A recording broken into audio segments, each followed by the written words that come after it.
आप देख रहे हैं समाचार कक्ष। मैं हूं मुफीज जिलानी। इस वीडियो में मैं आपको 2024 में जो लोकसभा चुनाव प्रस्तावित हैं उसमें इंडिया गठबंधन और एनडीए गठबंधन की दोनों की क्या स्थिति है आज की तारीख में, और 2024 में जब लोकसभा चुनाव होंगे तो क्या हो सकती है, क्या संभावनाएं हैं। इसके अलावा इंडिया गठबंधन को क्या रणनीति अपनानी पड़ेगी, मतदाताओं के सामने क्या वो कर सकते हैं, क्या उन्हें करना चाहिए, और क्या उनका रोड मैप होगा, किस तरह से क्या लाया अमल होगा, किस तरह से वो अपने गठबंधन को लेकर आगे बढ़ेंगे, क्या आपसी मतभेद वो पूरी तरह भुला देंगे। इसके अलावा क्या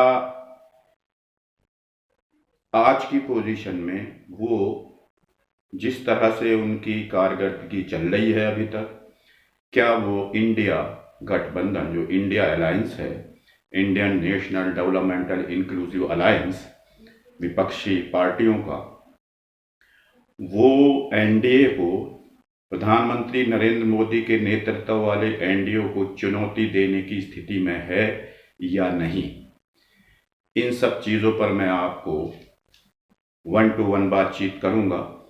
आप हमारे इस चैनल को अगर सब्सक्राइब नहीं कराया तो अभी तक सब्सक्राइब कर लें, बेल आइकॉन दबाना ना भूलें, हमें फॉलो करें, ज्वाइन करें और इस वीडियो को ज़्यादा से ज़्यादा लाइक करें।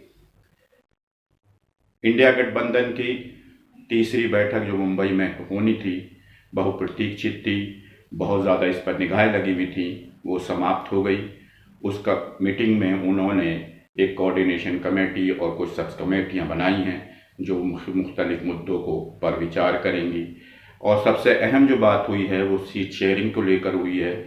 सारे दल सीट शेयरिंग को लेकर कंसर्न नज़र आए और तेज़ी भी दिखाने को, लेकिन जो अभी तक की स्थिति है, मुझे लगता है जिस तेज़ी की ज़रूरत है वो अभी इंडिया में नहीं है, यानी विपक्षी पार्टियों का जो गठबंधन है उसमें उस तेज़ी की जिस अपेक्षित है, जो ज़रूरत है, वो अभी तेज़ी नहीं आई है। इसके अलावा कुछ मनमुटाव की भी खबरें बराबर आती रहती हैं। इस मीटिंग में भी ममता बनर्जी के कुछ मनमुटाव की खबरें आई हैं। अडानी के मुद्दे पर जिस तरह से राहुल गांधी ने हमला बोला या कुछ और जो भी हो सकती है, हालांकि ये अभी स्पष्ट नहीं है कि क्या मामले, लेकिन कुछ इस तरह की चर्चाएं मीडिया में, ख़ास तौर से गोदी मीडिया में चल रही हैं। अब एक चीज़ जो मैं सब यहाँ पहले रखना चाहता हूँ वो ये है कि टीआरपी के खेल में अपने को आगे रखने के लिए विभिन्न चैनल हर हफ्ते, हर 15 दिन में, हर दूसरे दिन चंद लोगों की राय के आधार पर एक सर्वे जारी कर देते हैं और उसमें अभी तक जो चीज़ें आ रही हैं सामने, उसमें क्योंकि वो इतनी हिम्मत जुटा नहीं पाते कि वो मोदी के खिलाफ कोई बड़ा ब्रेक कर दें, ब्रेक थ्रो कर दें, इसलिए वो अभी जो भी हर हफ्ते या 15 दिन में या 8 दिन में या 4 दिन में जो भी सर्वे निकालते हैं उनमें वो एनडीए को 300 से ऊपर की सीटें दिखाते नजर आते हैं। मैं इस पर नहीं जाना चाहता क्योंकि ये सर्वे पर कोई भरोसा करने लायक नहीं है। 140 करोड़ के देश में 2,500 लोगों की राय के आधार पर 545 सीटों का फैसला ये सर्वे वाले सुना देते हैं और इसका जवाब इनके पास नहीं होता कि जब एक गठबंधन को 43% वोट मिलता है और दूसरे गठबंधन को उनके सर्वे में ही 41% वोट मिलता है तो सीटों का अंतर इतना कैसे हो जाता है कि एक इंडिया जो है वो बिल्कुल रसातल में चला जाता है और एनडीए आसमान छूने लगता है। खैर, इसके अलावा अब मैं आता हूं कि इंडिया को क्या करने की ज़रूरत है। एक तो ये है कि उनको तेज़ी लाने की ज़रूरत है, ये बात बिल्कुल सच है, 16 आने सच है इससे कोई मुकर नहीं सकता कि आज की भी तारीख में अगर प्रधानमंत्री नरेंद्र मोदी का चेहरा रखा जाता है और उसके खिलाफ कोई अपोजिशन का चेहरा रखते हैं तो उसमें प्रधानमंत्री नरेंद्र मोदी की लोकप्रियता अभी भी बहुत आगे है।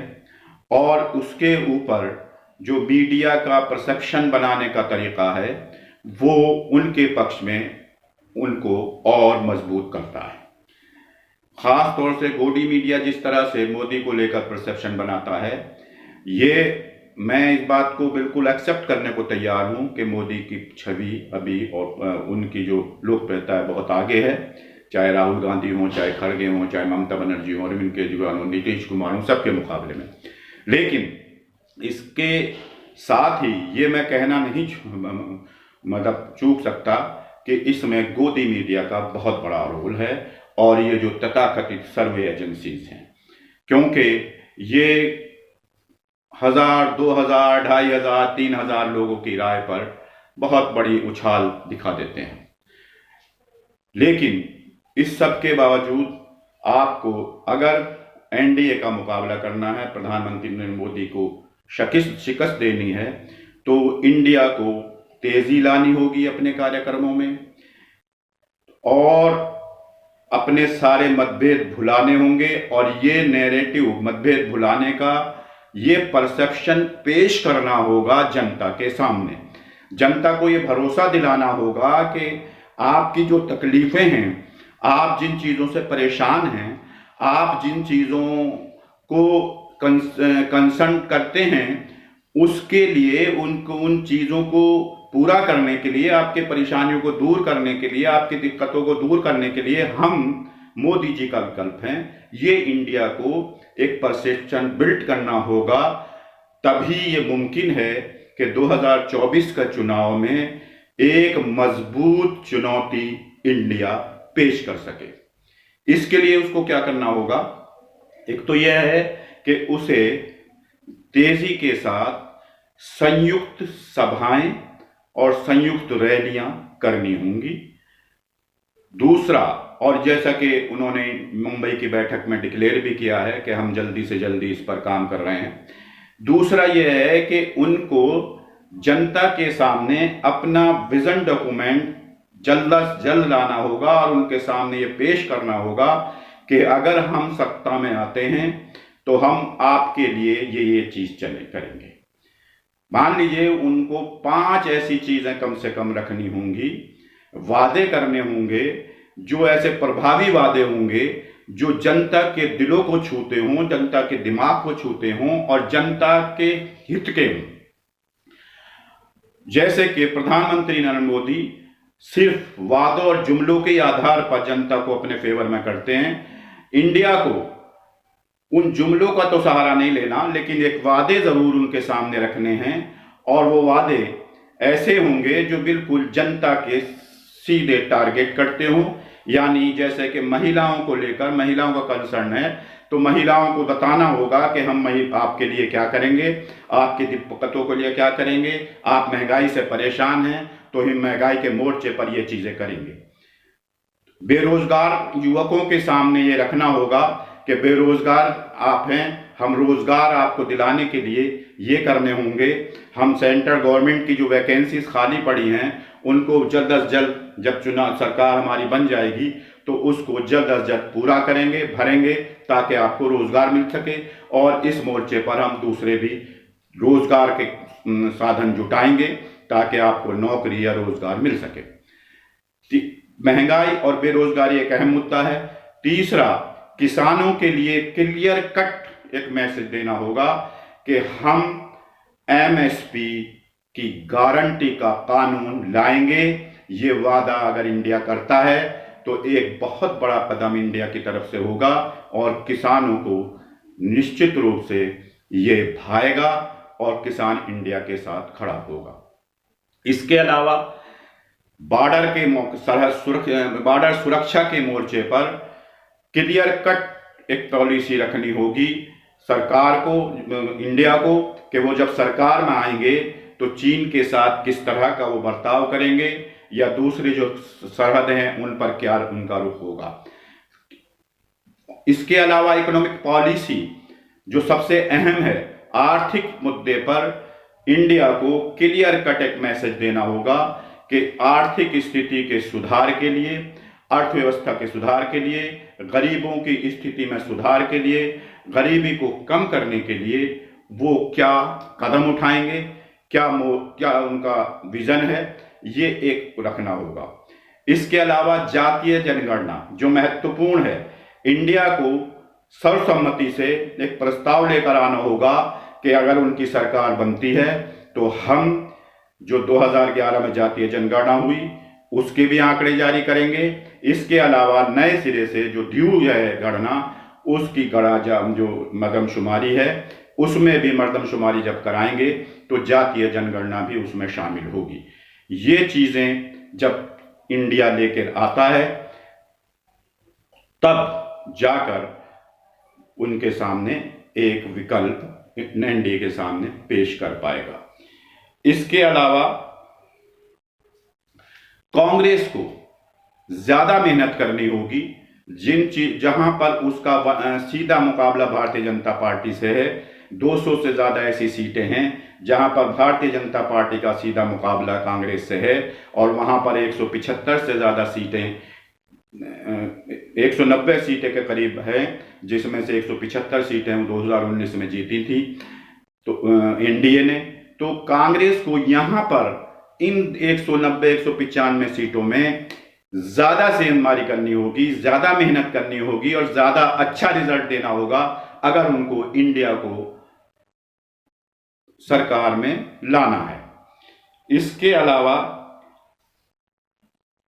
मैंने आपको बताया महंगाई, बेरोजगारी और अडानी के मुद्दे पर इंडिया को क्लियर कट पॉलिसी देनी होगी, और महंगाई, बेरोजगारी को लेकर और भ्रष्टाचार यानी अडानी के भ्रष्टाचार को लेकर एक लंबा आंदोलन, लंबी मुहिम, लंबी तहरीक चलानी होगी और जनता के बीच में उनको ये जाकर बताना होगा कि सरकार मुद्दों पर नाकाम है। और यह खास तौर से अडानी के मुद्दे पर कांग्रेस को जोर देकर, और खास तो यही नहीं कांग्रेस को नहीं बल्कि इंडिया के बाकी पार्टियों को भी अपने साथ लाना होगा।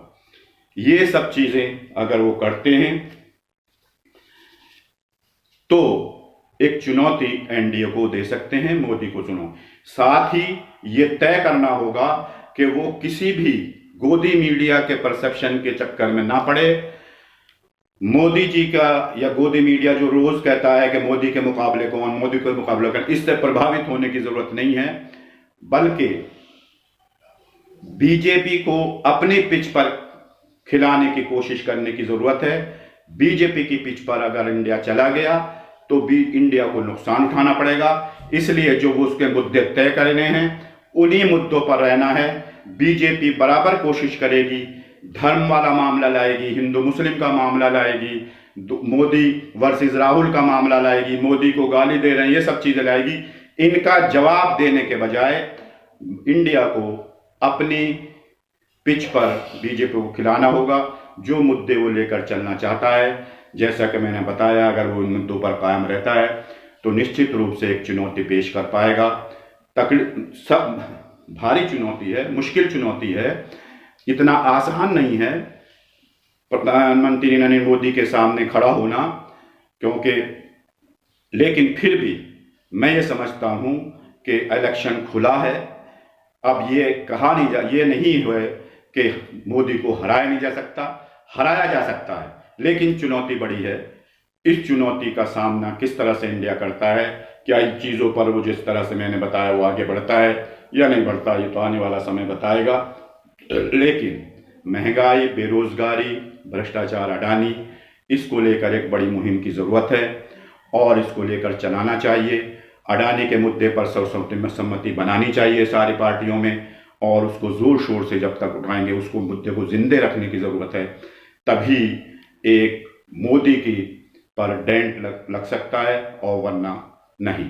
क्योंकि जो रिपोर्ट फाइनेंशियल टाइम्स या द गार्जियंस में आई है उसमें साफ तौर पर अब पूरा ये दिखाया गया है कि अडानी और मोदी का लिंक है, अडानी रिश्ता है, और उसी की वजह से अडानी ये सब खेल कर रहा है।